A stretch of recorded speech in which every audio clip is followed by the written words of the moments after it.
Assalamualaikum warahmatullahi wabarakatuh. Alhamdulillah, alhamdulillahilladzi hadana li hada wa ma kunna linahtadiya laula an hadanallah. Ashhadu an la ilaha illallah wahdahu la syarika lah wa ashhadu anna Muhammadan abduhu wa rasuluh la nabiyya ba'dah. Allahumma salli wa sallim ala sayyidina wa habibina wa maulana Muhammad wa ala alihi wa sahbihi ajma'in. Allahumma la sahla illa ma ja'altahu sahla wa anta taj'alul hasna idza syi'ta sahla. Rabbi shrah li sadri wa yassir li amri wahlul 'uqdatam min lisani yafqahu qawli, amma ba'd. Para jamaah sekalian rahimakumullah, mari kita lanjutkan tafsir surah As-Saff yang saat ini kita akan membahas pada ayat ke-10 sampai dengan 13 yang berjudul kemenangan hanya diperoleh dengan pengorbanan.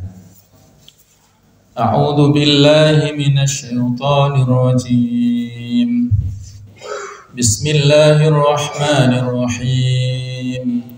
يا أيها الذين آمنوا هل أدلكم على تجارة تنجيكم من عذاب أليم تؤمنون بالله ورسوله وتجاهدون في سبيل الله بأموالكم وأنفسكم ذلكم خير لكم إن كنتم تعلمون يغفر لكم ذنوبكم ويدخلكم جنات تجري من تحتها الأنهار ومساكن طيبة في جنات عدن ذلك الفوز العظيم وأخرى تحبونها نصر من الله وفتح قريب وبشر المؤمنين. Ya ayyuhalladzina amanu, wahai orang-orang yang beriman, hal adullukum, apakah suka kalian aku tunjukkan ala tijarah, pada suatu perniagaan, perdagangan, tunjikum min adzabin alim, yang bisa menyelamatkan kalian dari azab yang pedih. Jawabannya, tu'minuna billah, yaitu jenis perdagangan itu adalah kalian beriman kepada Allah wa rasulihi dan kepada rasulnya. Wa tujahiduna fi sabilillah, dan kalian berjihad di jalan Allah, bi amwalikum wa anfusikum, dengan harta-harta kalian dan jiwa-jiwa kalian. Dzalikum khairul lakum, yang demikian itu lebih baik bagi kalian, in kuntum ta'lamun, apabila kalian mengetahuinya. Yaghfir lakum dzunubakum, niscaya Allah akan mengampuni kepada kalian dosa-dosa kalian. Wa yudkhilkum jannatin tajri min tahtihal anhar, dan memasukkan kalian ke dalam surga-surga yang mengalir di bawahnya sungai-sungai. Wa masakin thayyibah, dan memasukkan kalian pada tempat tinggal yang bagus, yang baik, fi jannati adn, di dalam surga Adn. Dzalikal fawzul azim, itulah keberuntungan yang besar.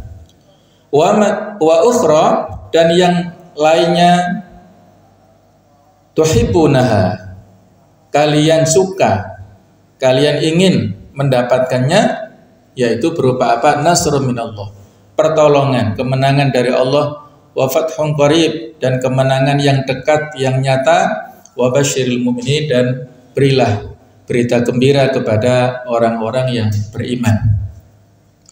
Hadirin rahimakumullah, Inilah ayat-ayat yang mulia yang Allah Ta'ala berikan penjelasan, keterangan, motivasi kepada kita semuanya.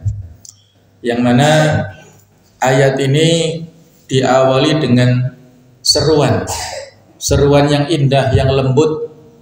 Ya ayyuhalladzina aman, wahai orang-orang yang beriman. Di antara ciri-ciri surat atau ayat-ayat Madaniyah adalah panggilan ya ayyuhalladzina aman.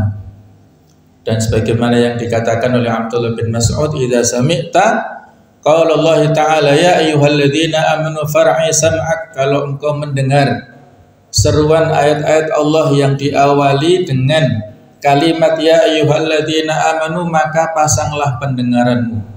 Fa inna fiha amran yu'maru bihi, karena di dalamnya ada perintah yang diperintahkan Allah, au nahyan yunha anu, atau di dalamnya ada larangan yang dilarang oleh Allah Ta'ala. Ayat ini walaupun berisi tentang sebuah pertanyaan, hal adullukum, maukah kalian, apakah kalian mau aku tunjukkan, walaupun berupa pertanyaan ya, tetapi mengandung konsekuensi, mengandung tuntutan dan pemahaman perintah atau amr atau tolab ya. Kalau dalam bahasa usul fikih adalah tolab itu permintaan ataupun perintah. Perintah dari siapa? Dari Allah kepada kita semuanya. Tawaran. Jadi pada saat itu Allah Ta'ala langsung ya diikuti dengan ungkapan pertanyaan yang menyentuh. Karena Allah yang bertanya kepada mereka dan mengundang mereka untuk menjawab. Hal adullukum ala tijaratin tunjikum min adzabin alim. Sukakah kamu aku tunjukkan suatu perniagaan, perdagangan yang dapat menyelamatkan kamu dari azab yang pedih. Jamaah sekalian, di dalam Al-Quran banyak sekali ayat yang menggunakan logika tijarah, logika perdagangan ya. Di antara hikmahnya seperti ini, penggunaan kata perniagaan dalam ayat ini dan juga ayat-ayat yang lainnya sebagai perumpamaan. Karena masyarakat Arab pada saat itu hidup dari perniagaan dan perdagangan. Banyak sekali ma'isyah ataupun pendapatan dari orang-orang Arab sejak zaman dahulu itu dari sektor perdagangan. Di surah Quraisy, li'ilafi Quraisy, karena tradisi orang-orang Quraisy, ilafihim, kebiasaan tradisi mereka, apa itu? Rihlatash syita'i was-shaif, melakukan perjalanan pada musim dingin dan musim panas. Biasa mereka melakukan perdagangan, baik itu ke arah selatan, ke arah Yaman ataupun ke arah Syam. Itu sudah sering dan sudah menjadi aktivitas utama masyarakat Arab sejak zaman dahulu. Maka digunakanlah makna ataupun kalimat dalam bentuk tijarah, perdagangan, perniagaan. Yang mana logika tijarah atau perdagangan ini pasti seorang tajir, seorang pedagang, pebisnis pasti menginginkan keuntungan. Tidak ada seorang pedagang yang ingin rugi. Itulah logikanya ya. Setiap pedagang pasti untung. Bahkan kalau menggunakan teori ekonomi, bagaimana mengalokasikan, mengeluarkan modal sekecil-kecilnya untuk mendapatkan keuntungan sebesar-besarnya. Nah, itulah logika perdagangan. Maka saat itulah dipancing ataupun diberikan semacam stimulan dari Allah Ta'ala kepada kita semuanya untuk mendapatkan keuntungan yang tidak ada ruginya. Itu bagaimana caranya? Kalau tijarah atau perdagangan biasa, ya kata dalam teorinya itu maksimal yang namanya perdagangan itu untungnya 20% lah.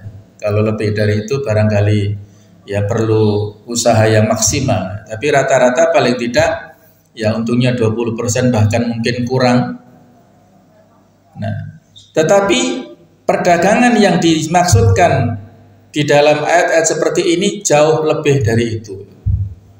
Ketika misalnya pada saat musim paceklik di Madinah dulu, Madinah dalam keadaan krisis, maka ada kafilah dagang yang dimiliki oleh Utsman bin Affan pulang dari Syam, dari perniagaannya membawa harta dan juga perniagaan yang sangat banyak. Jadi harta dagangan ya semacam gandum, sembako dan sebagainya sangat banyak. Maka dicegat oleh para tengkulak di perbatasan kota Madinah. Mereka menawarkan keuntungan. Pertama 2 kali lipat, ketiga ya berikutnya, sampai kata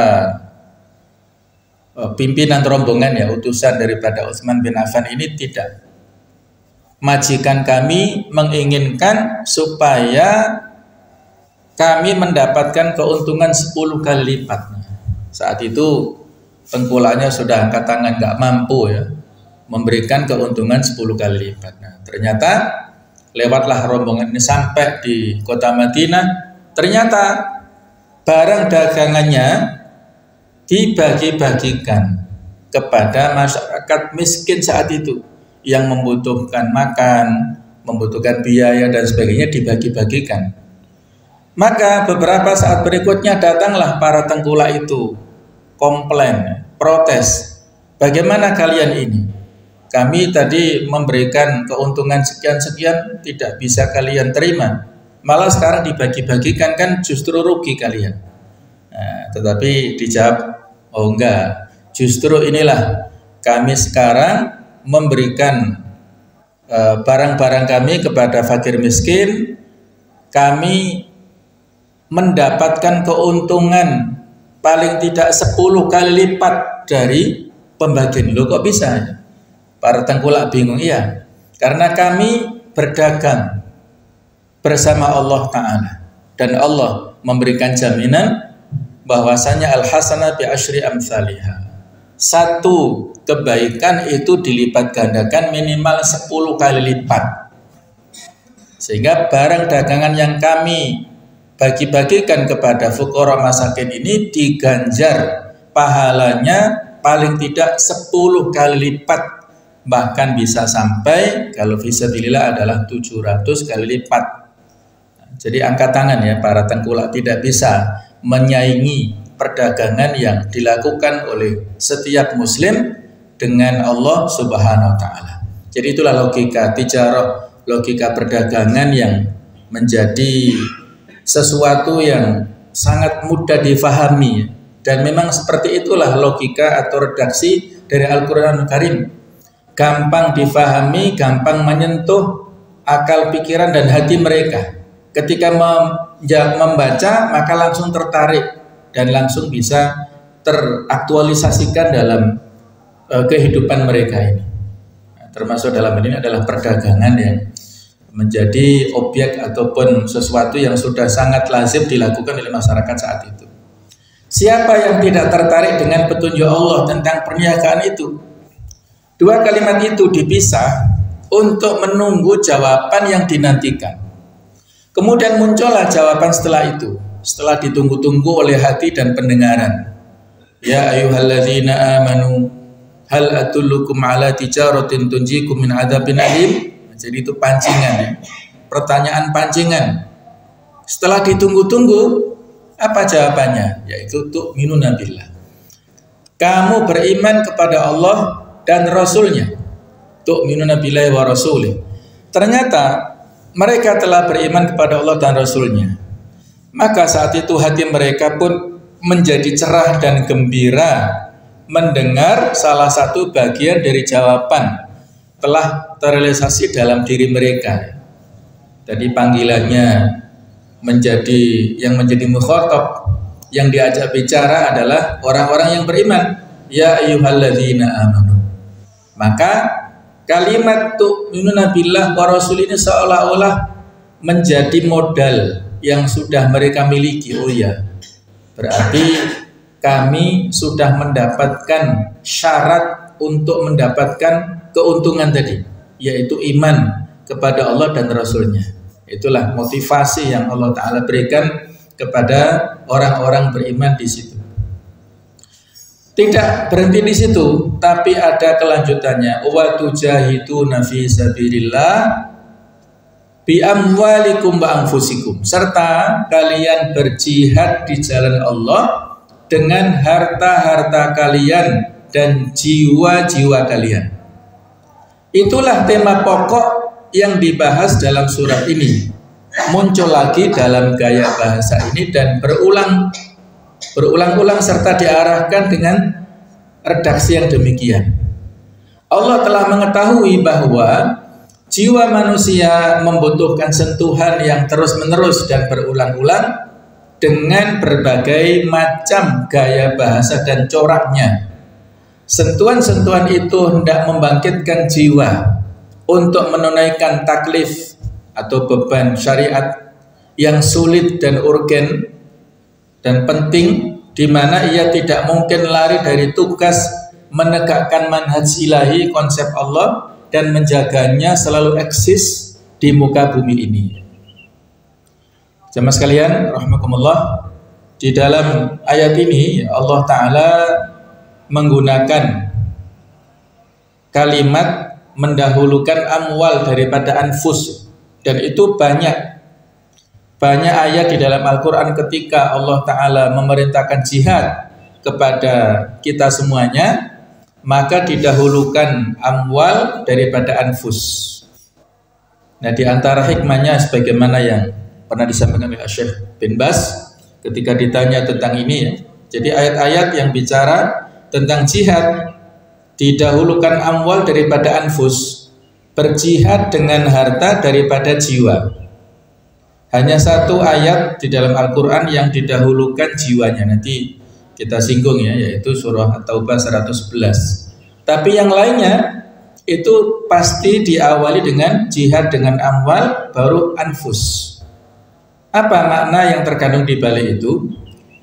Bahwasanya jihad bi amwal, jihad dengan harta, ini lebih banyak manfaatnya dan lebih dinamis ya.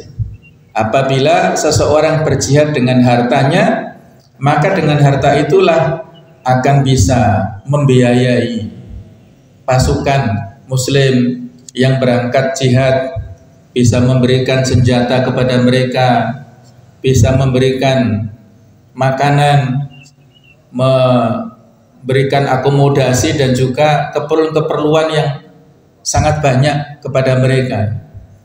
Yang mana kalau dalam misi peperangan ya, ini biayanya mahal. Untuk memberangkatkan pasukan itu butuh biaya yang sangat mahal, yang itu bisa di cover oleh para donatur, mereka yang menginfakkan hartanya, mengalokasikan jihad dengan harta-hartanya ini justru bisa memberangkatkan pasukan untuk melakukan ekspedisi dan mengekspansi perluasan wilayah kaum muslimin sejak zaman dahulu ya. Jadi jihad bi amwal ini sangat banyak manfaatnya, apalagi sekarang ini ketika kita membutuhkan biaya untuk dakwah menyebarluaskan syiar Islam ini, baik dalam bidang pendidikan, kesehatan, keamanan, dan semuanya yang terkait dengan kemaslahatan umat, itu membutuhkan biaya yang besar. Nah, dan itulah kita memerlukan jihad bil amwal ini, yang kadang-kadang atau seringnya manusia secara psikologis itu suka berat ya, dari sisi hatinya untuk mengeluarkan hartanya karena kecintaannya. Zuyyina linas hubbu syahwat minan nisa wal banin wal qanatiril muqantarah. Di situ manusia sangat dihiasi dengan kecintaannya kepada objek wanita, anak-anak, dan juga harta yang banyak ini. Jadi hubbul amwal, cinta kepada harta itulah yang menjadikan penekanan kepada kita semuanya, sehingga bagaimana kita berkorban dengan harta, jihad dengan amwal ini untuk menegakkan kalimatullah. Nah, baru kemudian anfus. Kata jihad dengan anfus itu diakhirkan karena dia adalah jihad khas, jihad yang khusus. Kalau seseorang jihad dengan harta bisa berkali-kali, setiap waktu, setiap saat, dan setiap kesempatan. Kalau jihad bil anfus ini kesempatannya jarang-jarang, dan bahkan dengan hartanya, dengan jiwanya itulah mungkin hanya saat itu ketika dia mendapatkan syahid, meninggal di jalan Allah, ya dengan jiwanya itu. Tidak bisa dilakukan secara berkali-kali kalau Allah mentakdirkan orang ini meninggal saat jihad fisabilillah bil anfus dengan jiwanya itu. Maka di sini diakhirkan, ya, dia lebih tinggi, lebih mulia, dan juga mahal anfus ini. Maka diakhirkan. Kurang lebih seperti itulah penjelasan dari Syekh bin Baz tentang pendahuluan jihad bil amwal daripada anfus ini. Dzalikum khairul lakum in kuntum ta'lamun. Kemudian yang itulah, ya, kemudian komentar atas tawaran perniagaan itu yang ditunjukkan bagi mereka dengan komentar yang menggambarkan keindahan dan hiasannya. Itulah yang lebih baik bagi kamu jika kamu mengetahui. Ada syarat di sini, in kuntum ta'lamun, apabila kalian tahu. Kalau yang tidak tahu, itu tadi merasa berat kita mengalokasikan, mengeluarkan dari rezeki yang kita miliki. Kalau tidak paham tentang makna yang ada di balik jihad bil amwal tadi, maka seolah-olah itu akan menjadikan seseorang menjadi fakir atau menjadi miskin, menjadi hilang rezeki yang dia dapatkan. Tapi kalau orang yang tahu tentang fadilah dan juga karunia yang dia dapatkan dari infak sedekah atau dari jihad bil amwal, apalagi dengan anfus ini, maka dia akan ringan untuk mengeluarkannya. Dzalikum khairul lakum in kuntum ta'lamun. Dalam ayat ini Allah memerintahkan kaum muslimin agar melakukan amal soleh dengan mengatakan, wahai orang-orang yang beriman kepada Allah dan Rasul-Nya, apakah kamu sekalian mau aku tunjukkan suatu perniagaan yang bermanfaat dan pasti mendatangkan keuntungan yang berlipat ganda dan keberuntungan yang kekal, atau melepaskan kamu dari api neraka? Ungkapan ayat di atas memberikan pengertian bahwa amal soleh dengan pahala yang besar sama hebatnya dengan perniagaan yang tidak pernah merugi, karena ia akan masuk surga dan selamat dari api neraka. Jadi ada landasan secara ideologisnya, filosofisnya adalah tu'minuna billahi wa rasulih, itu landasan ideologis dan secara filosofisnya, ya, landasan kejiwaan, ya, yaitu keimanan. Prakteknya adalah watujahiduna fi sabilillah bi amwalikum wa anfusikum. Jadi antara iman dan amal ini tidak bisa dipisahkan. Iman itu adalah at-tasdiqu bil qalbi, keyakinan dalam hati, wal iqraru bil lisan, menyatakan dengan lisannya, wal amalu bil jawarih, mempraktekkan dengan anggota badannya. Seseorang dikatakan mukmin secara hakiki bukan hanya iman dalam hatinya, tapi diekspresikan, dinyatakan dengan lisannya, dan dinyatakan juga dalam bentuk praktek nyata. Nah, itulah konsekuensi yang Allah Ta'ala singgung di sini surat At-Taubah, ya. Tadi sudah kita sampaikan. Ini adalah satu-satunya ayat di dalam Al-Quran yang mendahulukan transaksi bil anfus, ya, transaksi dengan jiwa. Innallaha ashtara minal mu'minina anfusahum wa amwalahum bi anna lahumul jannah. Sesungguhnya Allah membeli dari orang-orang mukmin baik diri maupun harta mereka dengan memberikan surga untuk mereka. Jadi di sini sama, ada konsep tijarah, konsep perdagangan. Dagangan itu sah kalau ada rukun jual belinya. Apa itu? Ada penjual, ada pembeli, ada juga harganya, ada barangnya, ada ijab qabulnya, akadnya. Nah, di sini jamaah sekalian, praktek tijarah, perdagangan tidak main-main. Pembelinya itu adalah Rabbul Alamin. Penjualnya adalah al-mu'minun, orang-orang yang beriman. Sedangkan barang dagangannya adalah anfus dan amwal, jiwa dan harta.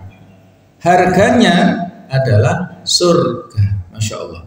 Ini bukan main-main ya. Ini perdagangan yang puncak tinggi ya, sangat mulia. Antara seorang mukmin dengan Rabb-nya Allah Ta'ala, yang dibeli apa? Jiwa dan hartanya, dan surga itulah sebagai harganya. Walaupun sebenarnya kalau kita lihat bahwasanya anfus dan amwal, harta dan jiwa ini pemilik utamanya adalah Allah Ta'ala. Ini kan luar biasa ya. Seseorang misalnya memberikan pinjaman mobil atau kendaraan ya, si A meminjamkan kendaraan kepada si B, silakan digunakan semaksimal mungkin untuk kebaikan. Nah, tetapi pada saat sudah waktunya, pemilik mobil si A ini mengambil apa yang dititipkan, tapi tidak dengan gratis, tapi dengan harga. Wah, ini kan luar biasa. Si A yang memiliki kendaraan, tapi ketika dia mengambil justru dihargai, ada kompensasi, ada ya bukan ganti rugi tapi ganti untung ya kepada yang memakai. Maka ini luar biasa apresiasi yang Allah Ta'ala berikan kepada orang-orang mukmin. Mereka dititipi jiwa dan hartanya, tapi ketika pemilik jiwa harta ini mengambil, dikasih keuntungan, yaitu berupa surga. Maka tidak ada alasan bagi kita untuk berat mengeluarkannya. Orang yang berat itu adalah orang-orang yang tidak paham tadi, tidak punya pengetahuan. Maka dari sinilah jemaah sekalian, kalau kita rinci lagi ya tentang bentuk-bentuk perdagangan ini, yang memberikan keuntungan besar itu paling tidak ada 3 poin, yaitu yang pertama senantiasa beriman kepada Allah dan para malaikat serta kitab-kitabnya, rasul-rasulnya. Kemudian iman kepada hari kiamat, kepada qada dan qadar Allah. Jadi mengimani rukun-rukun iman yang 6 ini. Yang kedua, mengerjakan amal soleh semata-mata karena Allah, bukan karena riya. Itu adalah perwujudan iman seseorang, bukan tendensi untuk mengharapkan supaya dilihat dan mendapatkan pujian dari sesama manusia. Itulah amal yang soleh. Serta yang ketiga adalah berjihad di jalan Allah. Berjihad ialah segala macam upaya dan usaha yang dilakukan untuk menegakkan agama Allah. Bentuknya macam-macam. Kalau di sini disebutkan amwal dan anfus, tapi kalau jihad yang disebutkan ya di dalam sini adalah dengan jiwa raga dan jihad dengan harta. Berjihad dengan jiwa dan raga ialah berperang melawan musuh-musuh agama yang menginginkan kehancuran Islam dan kaum muslimin. Berjihad dengan harta yaitu membelanjakan harta benda untuk menegakkan kalimat Allah, seperti untuk biaya berperang, mendirikan masjid, rumah ibadah, sekolah, rumah sakit, dan kepentingan umum lainnya. Di samping itu ada bentuk-bentuk jihad yang lain, yaitu jihad menentang hawa nafsu, mengendalikan diri, berusaha membentuk budi pekerti yang baik pada diri sendiri, menghilangkan rasa iri dan sebagainya. Dan pada akhir ayat ini ditegaskan bahwa iman dan jihad itu adalah perbuatan yang paling baik akibatnya, baik untuk diri sendiri, anak-anak, keluarga, harta benda, dan masyarakat, jika manusia itu memahami dengan sebenar-benarnya. Inilah rincian yang sangat banyak tentang macam-macam jihad yang kalau di sini diringkas menjadi jihad dengan harta dan jiwa. Kalau sekarang jihad bermacam-macam. Jadi intinya Jihad itu adalah i'la'u kalimatillah, menegakkan kalam Allah Ta'ala, mencurahkan kesungguhan dan potensi yang sangat banyak yang Allah Ta'ala berikan kepada kita, berkorban dan berjuang untuk menegakkan kalimatullah dengan seluruh potensi yang kita miliki, apakah waktu, tenaga, pikiran, harta, bahkan jiwa kita atau nyawa kita itu. Ya, kalau kita lihat dari sejarah perjuangan para generasi pendahulu kita, ini luar biasa ya, sangat banyak contoh-contoh dalam sejarah bagaimana kisah-kisah perjuangan para sahabat mengorbankan harta-harta dan jiwa-jiwa mereka yang mungkin tidak bisa tertandingi kapan dan dimanapun ya setelah mereka. Tapi paling tidak ada beberapa yang bisa kita contohkan ya. Misalnya bagaimana jihad bil amwal yang dilakukan, semangat untuk infak sedekah dari para pendahulu kita. Suatu saat Umar bin Abdul Aziz ya, beliau ini seorang khalifah dari Bani Umayyah yang sebagian ulama memposisikan beliau sebagai Khulafaur Rasyidin yang kelima karena betapa adilnya dan makmurnya kepemimpinan beliau. Umar bin Abdul Aziz pada saat sebelum jadi khalifah itu seorang pedagang yang kaya raya. Dia bergelimang harta karena sudah menjadi anak pejabat dan dia sudah makmur sejak awal. Tetapi ketika selesai dibaiat menjadi khalifah, kehidupan Umar bin Abdul Aziz ini drastis berbeda. Berubah 180 derajat menjadi orang yang sangat zuhud, yang sangat sederhana, yang sangat bersahaja. Suatu saat Umar bin Abdul Aziz pulang setelah safarnya ya, itu membawa uang 4.000 dirham yang kalau dikuruskan itu kurang lebih 680 juta. Nah, dalam perjalanan saat pulang dan mampir ke pasar itu beliau membeli makanan kuda. Tetapi uniknya saat itu beliau tidak membayar cash, mungkin dengan hutang atau dengan cicilan. Maka ada orang yang mengamati, aneh. Nah, pada saat ada kesempatan, maka ditanya, wahai Khalifah Umar bin Abdul Aziz, tadi kami lihat Anda membeli makanan kuda ini tidak dengan cash ya, tapi dengan menghutang atau cicilan. Padahal sebelumnya Anda mendapatkan uang banyak. Ini bagaimana? Apa yang terjadi? Nah, diceritakan ya. Ternyata jamaah sekalian, uang sebanyak 4.000 dirham yang kalau kita teruskan 680 juta itu diinfakkan semua sebelumnya ya, kepada fakir miskin siapapun yang ditunggu itu dibagi-bagi uang yang sekian banyak. Coba Masya Allah ya, 680 juta mungkin sudah dapat rumah sekarang ya. Ya lumayan lah rumah ya, di daerah yang lumayan, tapi diinfakkan fisabilillah. Masya Allah, itu salah satu contohnya ya, bagaimana kedermawanan dari seorang Khalifah Umar bin Abdul Aziz. Ada lagi ya, Khalifah yang juga masyhur dari Khilafah Bani Abbasiyah.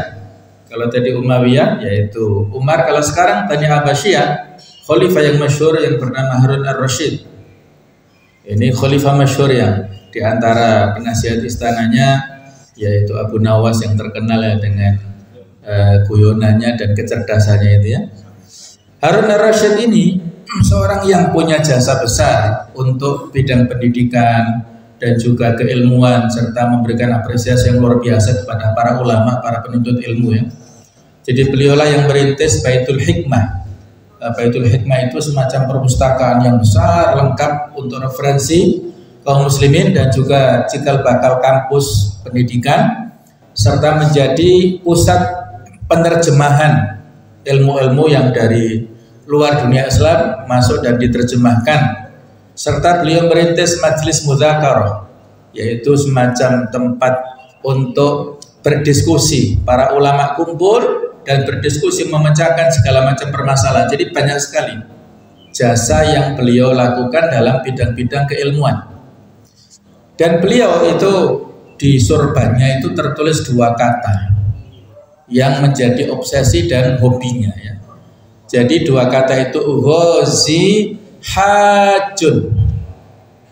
Ghazi artinya yaitu orang yang suka berperang, dan hajun orang yang suka berhaji. Itu 2 obsesi, 2 hobinya Harun ar-Rasyid. Setiap waktu dia berperang dan hampir setiap tahunnya beliau itu berhaji.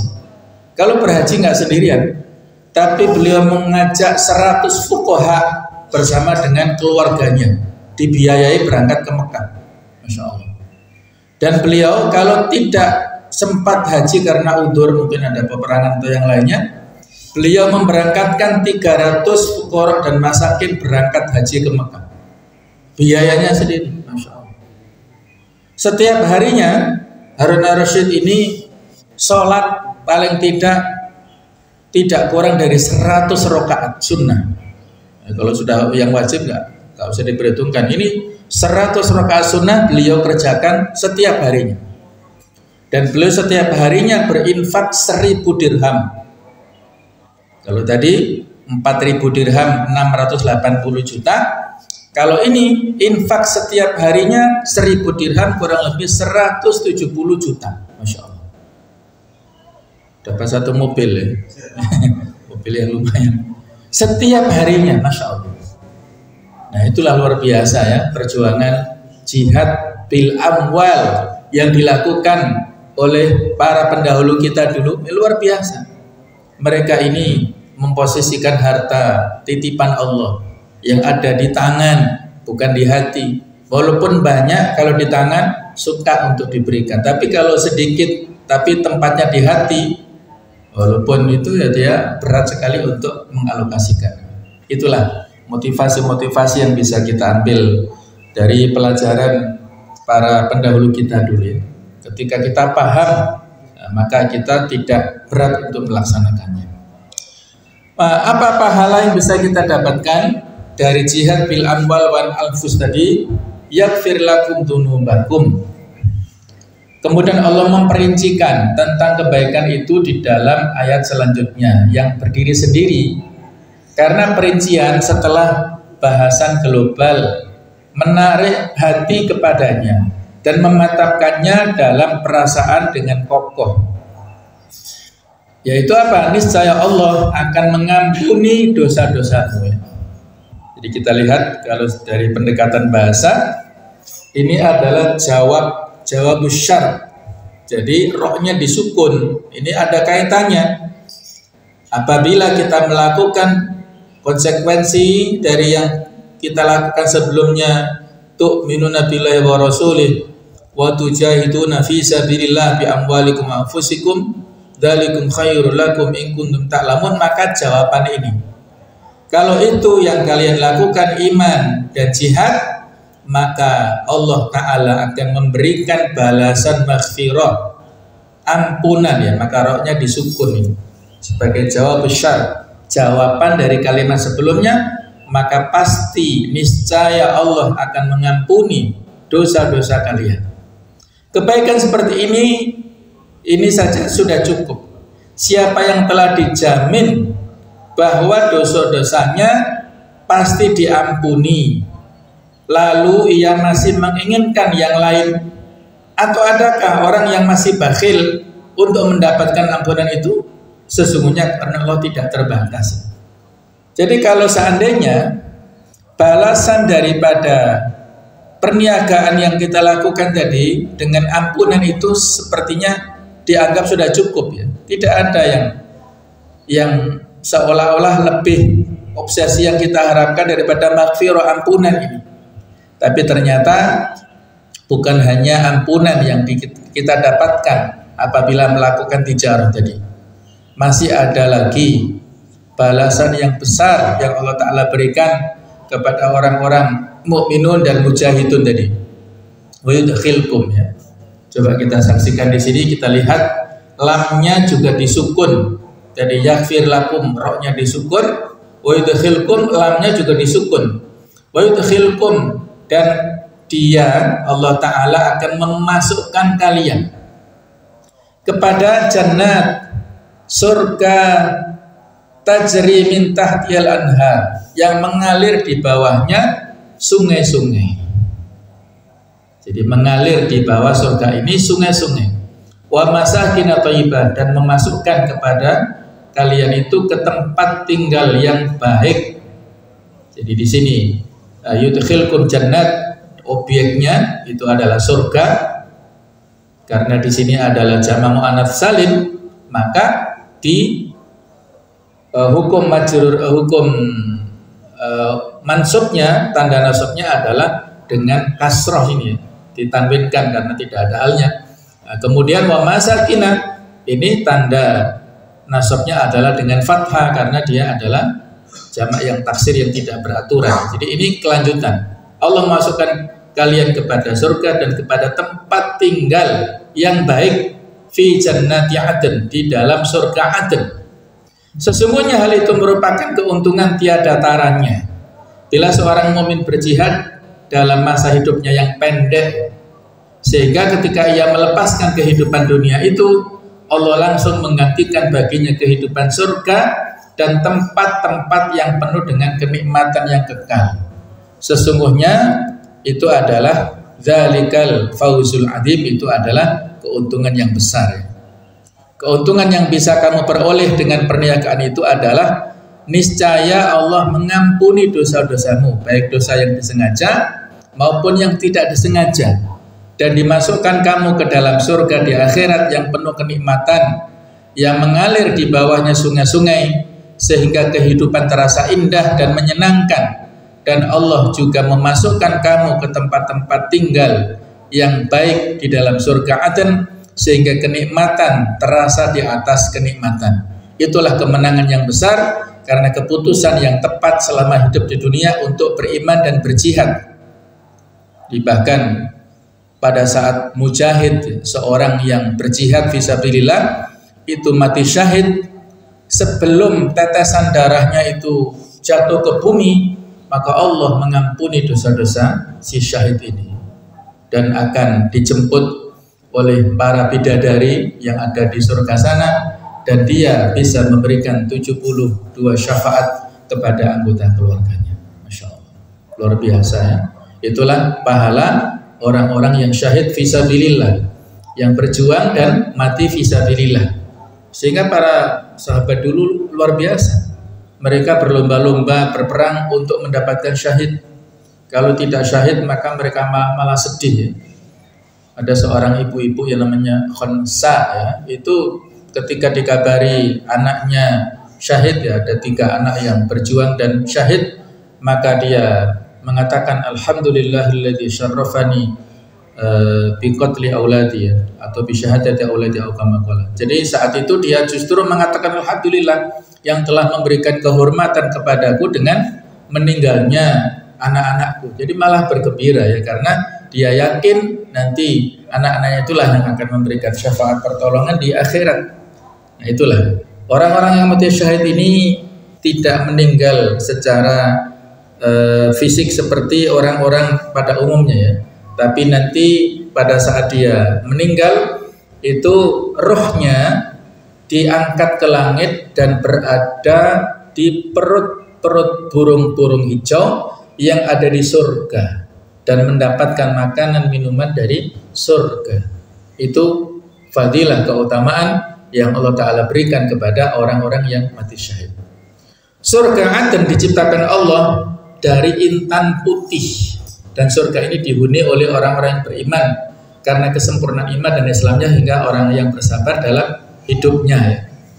Yang kalau kita lihat dari referensi ya, yang disebutkan di dalam Al-Quran, jamaah sekalian, Al-Quran ini banyak menceritakan, menjelaskan tentang surga dalam ayat-ayatnya. Salah satunya bagaimana surga atau disebut juga Al-Jannah memiliki nama dan tingkatan. Selain itu surga berbeda pula kenikmatannya. Nama-nama surga yang diabadikan dalam Al-Quran Yang pertama surga Firdaus, ini paling tinggi. Innal ladzina amanu wa 'amilus solihati kanat lahum jannatul firdausi nuzula. Jadi idza sa'altumullaha fas'alul firdaus, kalau kalian mohon kepada Allah maka mintalah surga Firdaus, li'annaha a'la manzilatin fil jannah, karena surga Firdaus ini tempat posisi yang tertinggi di surga. Nah, ada surga Firdaus. Kemudian yang kita sebutkan di ayat tadi dan juga surat Toha ayat 76 ini Jannatu Adn, ya, surga Adn. Kemudian Jannatun Naim, surga Naim di Al-Hajj ayat 56. Kemudian Jannatul Ma'wa, surga Ma'wa, As-Sajdah ayat 19. Kemudian Lahum Darussalam, ya, surga Darussalam, tempat kedamaian, keselamatan. Kemudian Darul Maghfirah, surga Darul Maghfirah, Fatir 34-35. Kemudian Al-Maqamul Amin, yaitu Ad-Dukhan 51, dan Jannatul Khuldi, yaitu surga keabadian. Jadi ini nama-nama atau sifat-sifat yang ada di dalam surga ini, ya. Yang kalau dalam referensi hadis ya disebutkan surga ini memiliki 100 tingkatan, ya 100 level lah, ya. Yang tertinggi adalah yang diberikan kepada Rasulullah SAW, yang disebut, yang kita ucapkan di dalam doa-doa setelah azan, ya. Ati Muhammadinil fadilat, ati Muhammadinil apa itu? Wasilah wal fadilah. Ya. Jadi wasilah itu adalah tempat khusus untuk Nabi yang tertinggi, ya. Barang siapa yang memberikan atau yang mengucapkan doa untuk Rasulullah wasilah, maka dia akan mendapat syafaat dari Rasulullah SAW. Jadi itu keutamaan. Kita mengucapkan doa ba'dal adzan, kita insya Allah akan mendapatkan syafaat dari Rasulullah SAW. Diriwayatkan oleh At-Tirmidzi dan Al-Hakim, dinyatakan sahih dari Abdullah bin Salam. Abdullah bin Salam ini seorang tokoh Yahudi, ya semacam rahib atau pendeta dari Yahudi yang ada di Madinah dan akhirnya masuk Islam. Bahwa ketika para sahabat Rasulullah sedang duduk-duduk santai sambil berbincang-bincang, di antara mereka ada yang berkata, sekiranya kami mengetahui amal yang lebih dicintai Allah Ta'ala, pasti kami akan mengerjakannya. Maka turunlah ayat ini. Jadi ini adalah sababun nuzul, ya, latar belakang turunnya ayat ini. Ya ayyuhalladzina amanu hal adullukum ala tijarah tunjikum min adzabin alim, itu dari perbincangan yang disampaikan oleh para sahabat, ya. Jadi seperti itulah perbincangan yang dilakukan oleh seseorang komunitas, maka itulah yang menjadi obsesi mereka. Kalau perbincangan kita itu banyak kaitannya dengan dunia, ya. Bagaimana pekerjaan, bagaimana keluarga, anak-anak, bagaimana level ekonominya dan sebagainya, itu perbincangan kita, ya. Berarti yang kalau kita bicaranya tentang masalah itu, obsesi dan aktivitas kita nggak jauh-jauh amat dari apa yang kita perbincangkan. Tapi kalau yang diperbincangkan ini sesuatu yang kaitannya dengan akhirat, maka berarti hari-hari kita itu ya obsesinya adalah obsesi akhirat. Bagaimana kualitas ibadahnya, apakah lebih bagus, bagaimana kuantitasnya, apakah sudah rutin sholat qiyamul lail, apakah sudah rutin sholat berjamaah di masjid, apakah istiqomah puasa sunnahnya, apakah nambah hafalannya, apakah anak-anak sudah ada yang jadi hafizul Quran, sudah hafal 30 juz, apakah sudah ini, sudah, nah itu baru luar biasa, ya, kualitas kita. Tapi kalau diantara kita perbincangannya masih soal dunia, nah berarti mindset kita hanya dunia saja, ya. Kita ini hanya duniawi saja. Nah, jika manusia beriman, mengakui kebenaran Rasulullah dan berjihad di jalannya, pasti Allah akan mengampuni dosa-dosanya.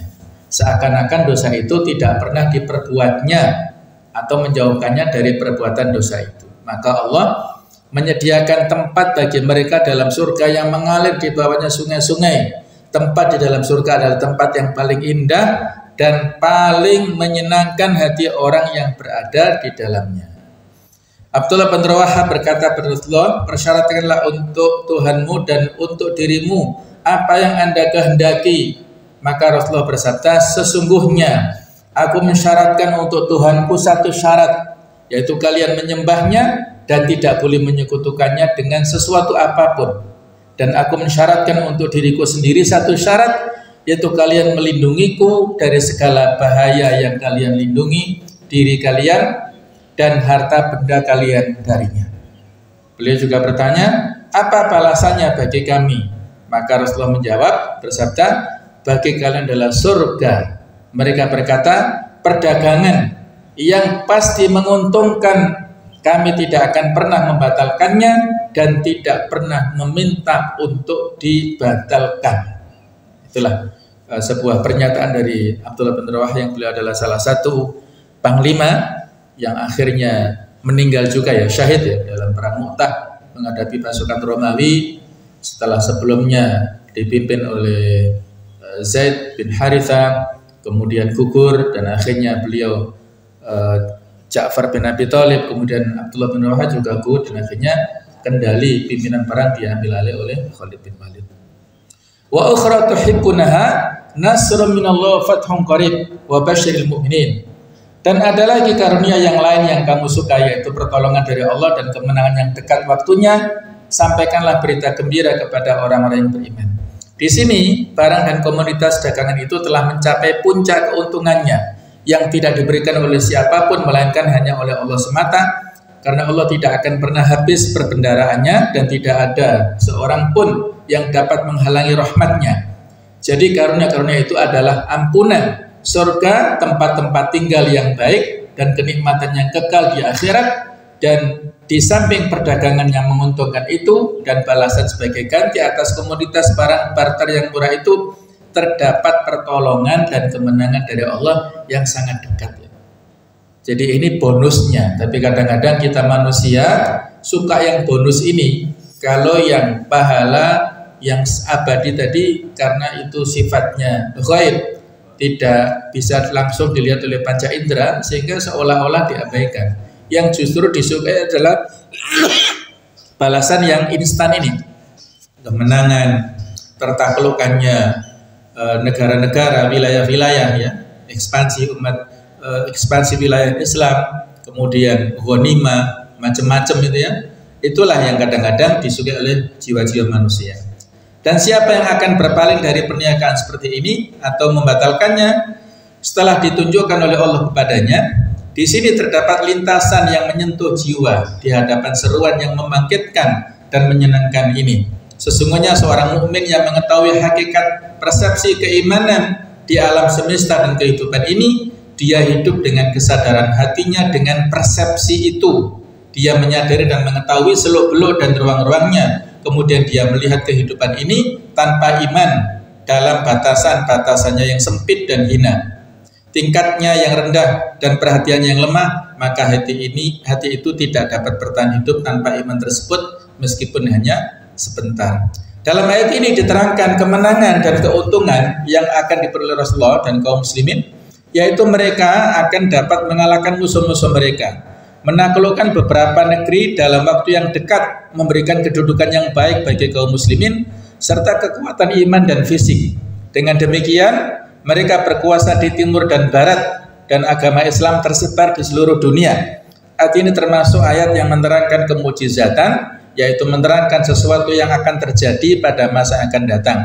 Hal ini dipercaya oleh Rasulullah dan para sahabat sehingga menumbuhkan kekuatan dan semangat yang hebat di kalangan kaum muslimin ya. Jadi mereka bisa menaklukkan dunia ya. Islam tersebar luas, baik itu yang ada di Afrika, yang ada sudah habis ya, di seluruh dunia ya, dari timur sampai barat. Inilah sampai ke Indonesia kita bisa mendapatkan kita bisa tersebar Islam sampai kita terima saat ini ya. Demikianlah jemaah sekalian, semoga yang kita bahas mendapatkan manfaat untuk kita semuanya dan mudah-mudahan kita istiqomah di jalan kebenaran sampai akhir hayat. ihdinas siratal mustaqim. Subhanakallahumma wa bihamdik asyhadu an la ilaha illa anta astaghfiruka wa atubu ilaik. Wassalamualaikum warahmatullahi wabarakatuh.